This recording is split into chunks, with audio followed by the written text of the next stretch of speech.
So in this Google Docs tutorial, I will be showing you how to add a border around an image here on Google Docs. So if I were to go ahead and have my image right here, if you wanted to add a border around it, it's pretty straightforward. Press the image, open up this top bar right here.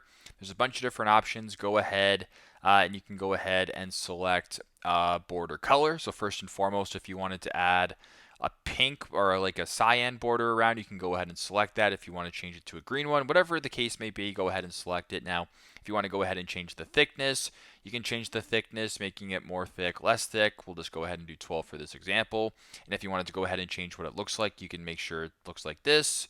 Do what you got to do, just like that. And if you can make it larger or smaller, the border will still remain the same. So pretty simple, pretty straightforward. That's how you guys can add a border around an image here on Google Docs. Thanks again for watching and hope this helps.